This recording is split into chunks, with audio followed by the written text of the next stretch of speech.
Hi friends, இப்போ மகாநதி பார்க்க போகிற மகாநதியில் நம்ம குமரன் வந்து ஒவ்வொரு விஷயத்த சொல்ல இவர் நடந்ததெல்லாம் கஷ்டப்பட்டு ஃப்ளாஷ்பேக்கில் ஒட்டி காமிச்சா இந்த கருப்பு கோட்டை போட்ட கண்ணாயிரம் இல்லை அதெல்லாம் செல்லுபடி ஆகாதுன்னு நிரூபிச்சிட்டாரு. டே அப்பா நல்லா வருவீங்கடா, நடந்ததுக்கு சாட்சி எதுவும் இல்லாததால் விஜய் மீது பழி சுமத்தப்பட்டுள்ளது அப்படிங்கிறாரு. நிறுத்துங்க அப்படின்னு ஒரு கூக்குரல். யாரான்னு பார்த்தா சத்தியவானுக்கிட்டே போராடி ஜெயிச்ச சாவித்திரி வந்திருக்கேன்டா, சாவித்திரிக்கு பக்கத்து விடுடா அப்படிங்கிறாங்க.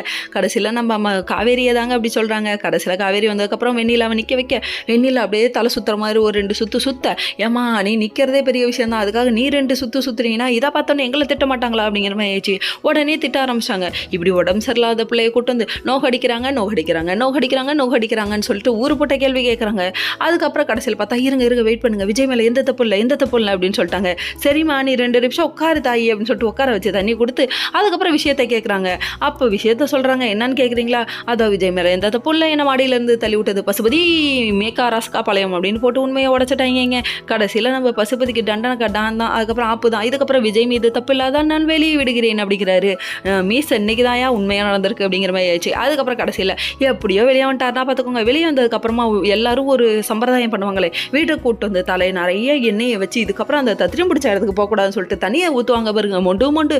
அதாவது இதெல்லாம் எப்படி இருக்குதுமா, இதுக்கப்புறம் தான் உடம்பு ஜன்னி வந்து ஆடும், அந்த அளவுக்கு ஆகிடும். எண்ணெயை வச்சுட்டு பச்சை தண்ணியை வந்து கொடமா ஊட்டினா எப்படி இருக்கும். கடைசியில் ஊற்றி விட்டு உள்ளே வாங்கன்னு சொல்லிட்டு கொண்டு வந்து உட்கார வச்சிருக்க. வெண்ணிலாவை காவேரி பார்க்குறாங்க, காவேரியை வெண்ணிலா பார்க்குறாங்க. என் புருஷன் உனக்கு கூட்டு கொடுக்கணுமா, அதுக்கு தான் இந்த அளவுக்கு ஊறியா அப்படின்றாங்க. கடைசியில் இந்த விஷயத்த மட்டும் விஜய்க்கு தெரிஞ்சதுன்னா விஜய் என்ன நினைப்பாரு. அதாவது நீ தான் வெண்ணிலா கிட்ட போய் காவேரி பேசிகிட்டு இருக்காங்க, நீ தான் உன் குழந்தை மேலே சத்தியம் பண்ணியிருக்கல, நீ விட்டு கொடுத்துட்டு போயிடுவல்ல, நான் விட மாட்டேன், நீ என்ன பண்ணுவ